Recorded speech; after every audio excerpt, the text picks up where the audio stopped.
Baik, Assalamualaikum warahmatullahi wabarakatuh. Saya Muhammad Faizin dengan NIM 18 19 10 20 1105. Pada kesempatan kali ini saya akan menjelaskan program dari implementasi MLP backpropagation pada Google Colab untuk klasifikasi dari gambar. Sebelum masuk ke program, saya sedikit mengulas tentang Artificial Neural Network, yaitu merupakan suatu jaringan dari sekelompok unit pemroses kecil yang dimodelkan berdasarkan sistem syaraf manusia. Oke, kita langsung saja pada programnya. Untuk programnya sendiri saya sudah menuliskan di catatan saya untuk lebih mempercepat dari proses memprogramnya. Kita masukkan kode demi kode ke Google Colab di sini. Kita masukkan untuk langkah yang pertama, yaitu kita import library yang diperlukan. Di sini saya menggunakan Crush. Crush sendiri merupakan salah satu bagian dari API atau yang bisa disebut juga dengan Application Programming Interface, yaitu merupakan sekumpulan perintah, fungsi-fungsi atau protokol-protokol yang dapat digunakan untuk membangun suatu perangkat lunak atau sistem operasi tertentu. Nah, dari Crush di sini saya mengimport kembali dataset dari Cipher 10 di sini. Kita coba lihat dari dataset Cipher di sini. Untuk dataset Cipher 10 di sini khususnya terdiri dari 60.000, yaitu 32 dikali 32 gambar berwarna dalam 10 kelas dengan 6.000 gambar setiap kelasnya. Ada 50.000 pelatihan gambar dan 10.000 tes gambar. Untuk kelasnya sendiri di sini terdiri dari 10 gambar acak, diantaranya yaitu seperti berikut, yang terdiri dari pesawat, mobil, burung, kucing, dan lain sebagainya. Di sini dapat dilihat. Oke, kita kembali pada programnya. Di sini kita mengimport kembali, yaitu RMS Probe.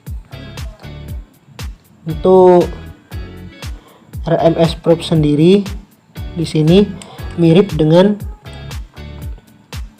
untuk RMS Probe Optimizer di sini mirip dengan suatu gradien turunannya algoritma dengan momentum. Nah, RMS Probe di sini yaitu mengurangi osilasi pada arah vertikal. Oleh karena itu, kita dapat meningkatkan dari learning rate dan algoritma sehingga dapat mengambil langkah-langkah yang lebih besar dalam arah horizontal konvergensi yang lebih cepat. Oke, selanjutnya untuk programnya kita memasukkan dari datanya. Di sini kita membuat kode baru. Kita pastikan di sini. Sebelumnya kita play yang di atas terlebih dahulu untuk mengimport dari perintah-perintahnya di sini.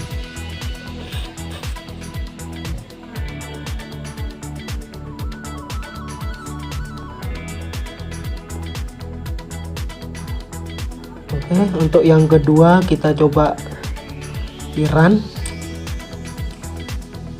Nah, di sini dapat dilihat dari kode di atas sedang melakukan proses download data dari link berikut. Oke, selesai. Kita lanjut pada program selanjutnya, yaitu plottingan dari gambar. Kita coba masukkan. Selanjutnya kita run, maka yang terjadi akan tampil gambar seperti berikut. Di sini saya mencoba dengan plottingan yaitu Xtrain 11. Dapat dilihat untuk gambarnya di sini merupakan gambar seekor kuda. Oke, untuk selanjutnya kita mencoba melihat dari data Xtrain sendiri. Kita coba tambahkan kode baru, kemudian kita mau running di sini. Nah, berikut untuk kode dari Xtrain sendiri. Oke, dapat dilihat. Selanjutnya kita mencoba untuk menampilkan dari fungsinya. Kita coba tampilkan di sini. Untuk di sini y-nya menampilkan dari angka 7. Kita dapat dilihat di sini.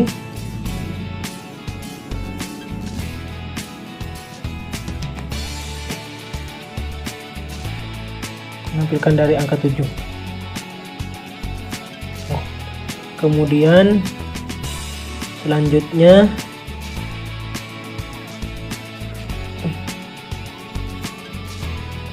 kita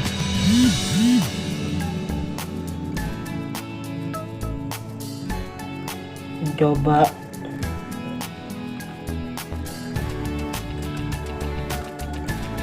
program selanjutnya.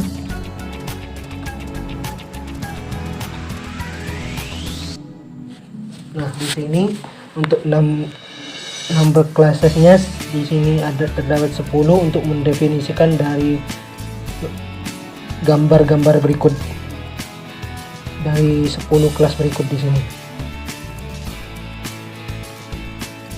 Kemudian kita dari yang sebelumnya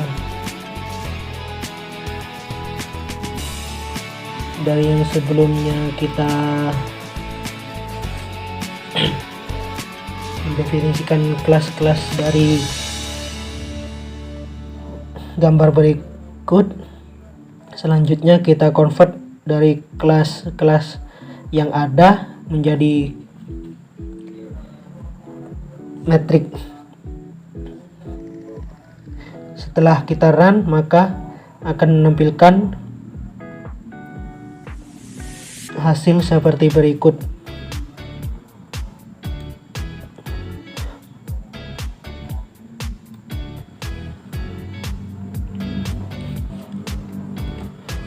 Kita coba kembali menampilkan dari fungsi y-nya.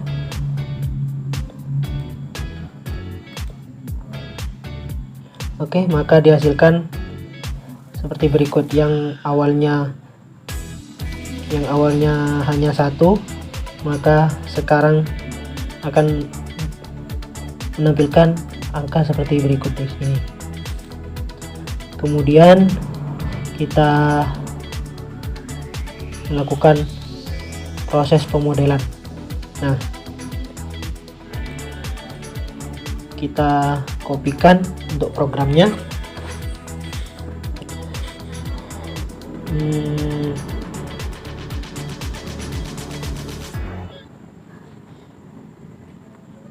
Untuk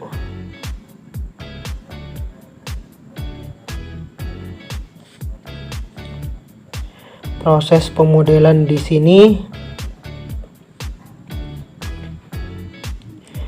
untuk model kerasnya di sini merupakan struktur data inti keras, yaitu terdapat dua jenis, yaitu yang pertama model sekuensial dan yang kedua model yang digunakan dengan API fungsional. Untuk model sekuensial di sini merupakan tumpukan linear lapisan atau lapisan yang dapat dijelaskan dengan sangat sederhana.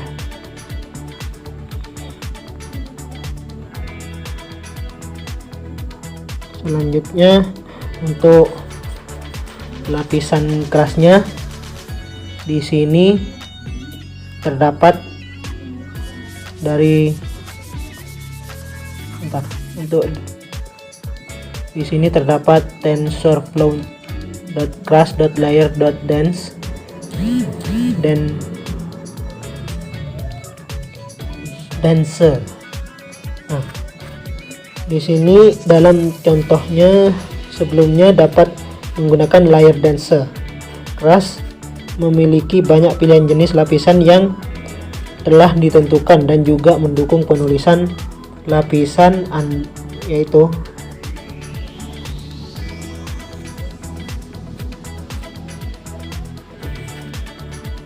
untuk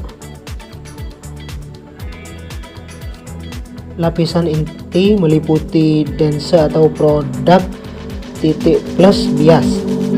Kemudian activation di sini merupakan fungsi transfer atau bentuk dari neuron.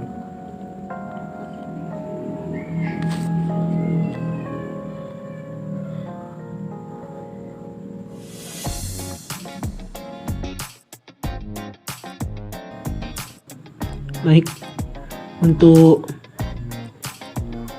di sini dari layer densenya 10 merupakan kelas dari dataset GVAR 10 berikut.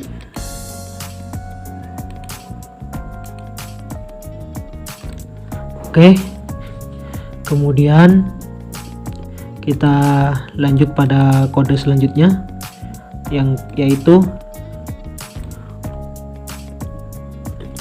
untuk model compile-nya. Oke. Untuk model compile di sini yaitu kita menggunakan fungsi loss. Dalam machine learning, loss di sini digunakan untuk menemukan suatu kesalahan atau penyimpangan yang terjadi dalam proses pembelajaran, dalam proses learning. Untuk selanjutnya di sini ada optimizer dari RMS Probe seperti yang dijelaskan tadi. Untuk optimizer di sini merupakan suatu proses yang sangat penting, yang mana tujuannya untuk mengoptimalkan suatu berat masukan dengan membandingkan prediksi-prediksi dan juga fungsi-fungsi kerugian. Pengumpan menyediakan beberapa optimizer sebagai modul,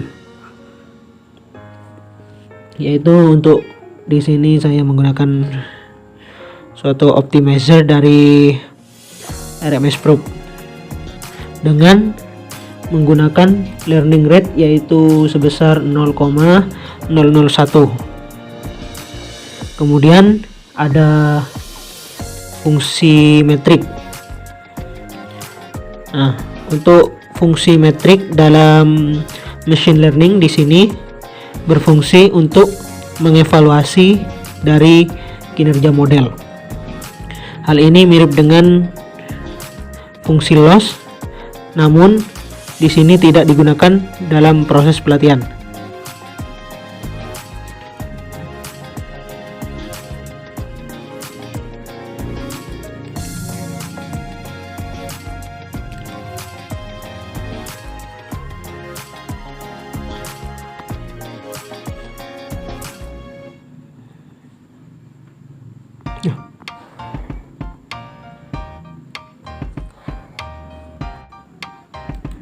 Oke, untuk prosesnya di sini menggunakan fungsi yaitu model fit.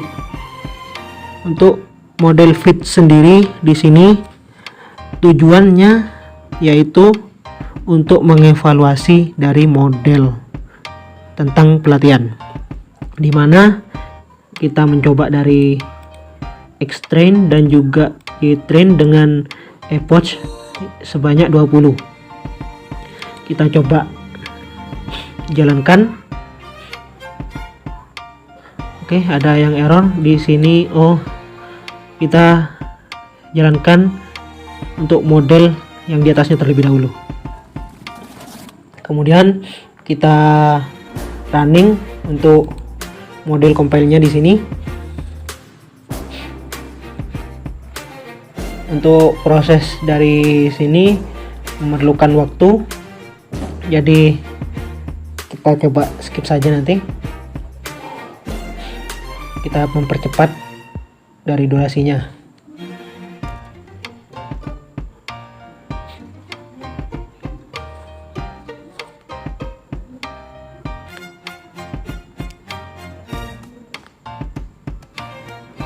Di sini dapat dilihat untuk nilai dari fungsi lossnya di sini, dan juga untuk akurasinya dapat dilihat dari setiap epoch yang ada.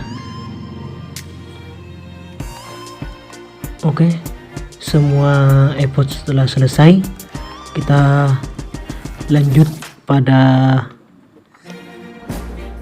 program atau kode selanjutnya, yaitu model evaluasinya. Kita tambahkan kode baru di bawahnya, kemudian pastekan di sini. Kita coba running. Nah, di sini dapat dilihat untuk model dari evaluasinya, dari nilai X dari tesnya, kemudian Y dari tesnya. Di sini dapat dilihat dihasilkan angka sebagai berikut. Oke, selanjutnya untuk kodenya yaitu model dari model summary. Nah, kita coba di run apakah apa yang terjadi di sini. Untuk model sequentialnya dapat dilihat untuk hasilnya seperti berikut. Kemudian kita lanjut pada proses prediksi dari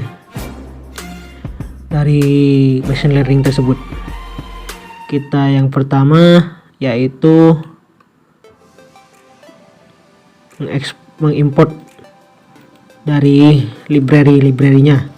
Yang pertama yaitu ada NumPy AskNP, di mana NumPy ini merupakan suatu kesingkatan dari numerical Python, yaitu merupakan library Python yang berfokus pada scientific computing, di mana NumPy ini memiliki kemampuan untuk membentuk suatu objek n-dimensional array yang mirip dengan list pada Python. Keunggulan dari NumPy sendiri yaitu keunggulan dari NumPy array sendiri yaitu dibandingkan dengan list pada Python adalah konsumsi memori yang lebih kecil serta runtime yang lebih cepat. NumPy juga memudahkan kita pada aljabar linear, terutama untuk operasi pada vektor dan juga matriks. Oke. Selanjutnya dari kelas preprocessing, di sini kita mengimport suatu gambar, yaitu untuk programnya di sini kita kopikan untuk proses upload gambar sendiri di sini. Kemudian kita lanjut untuk proses perulangan untuk upload sendiri. Proses perulangan dari prediksi pada gambar yang diupload. Nah, di sini patch di sini berfungsi sebagai proses upload, dan nanti kita akan mengupload suatu gambar yang terdapat pada folder di sini. Folder di komputer masing-masing. Untuk target size-nya tadi sudah ditentukan, yaitu 32 kali 32.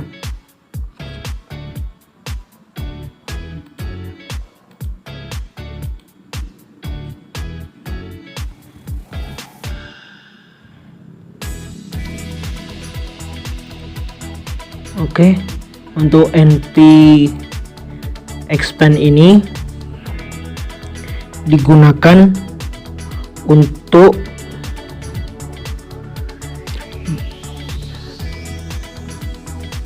NP expand ini digunakan untuk memperluas dari bentuk array tersebut pada gambar dengan axis sebesar 0. Kemudian kemudian kita lanjut pada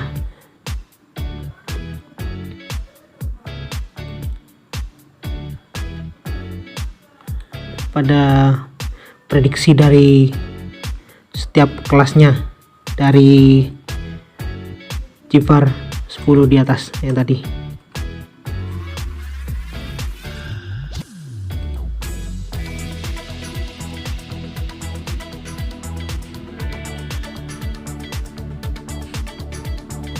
Oke, untuk gambar di sini sama dengan NumPy VStack.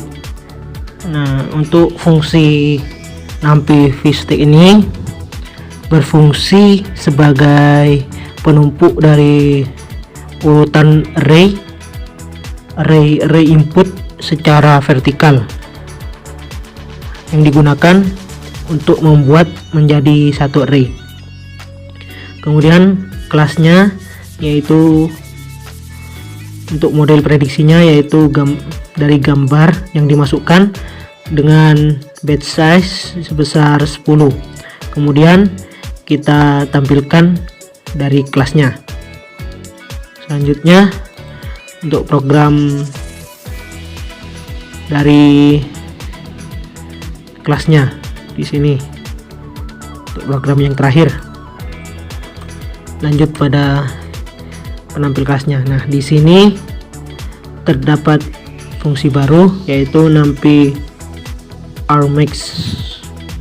NumPy Argmax di sini digunakan untuk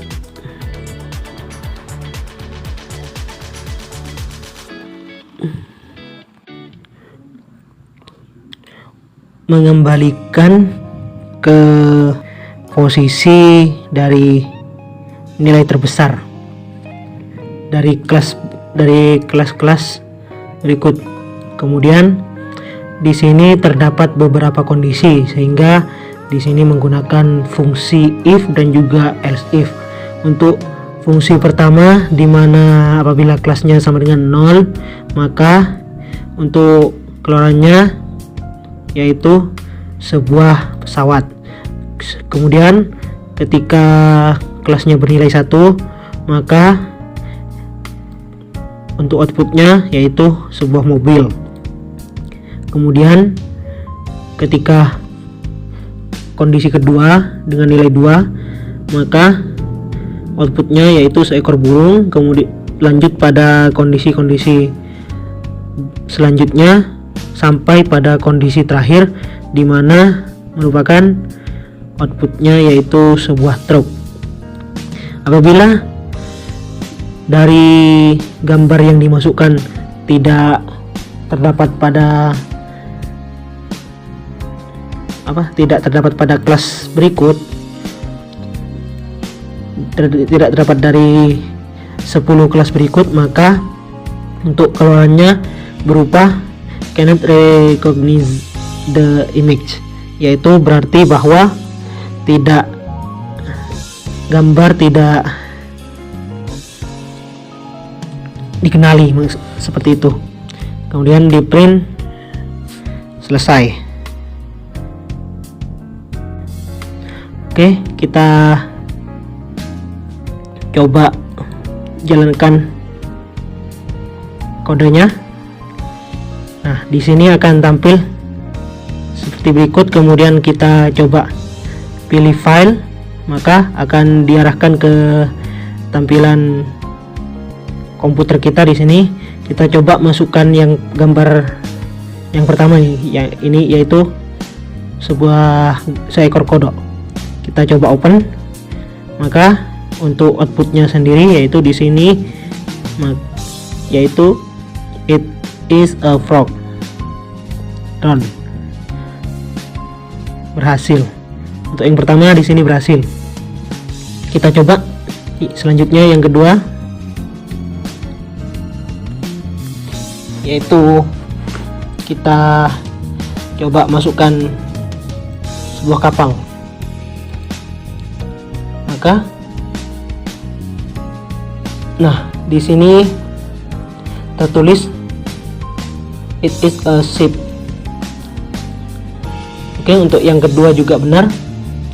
Selanjutnya kita coba masukkan gambar pesawat.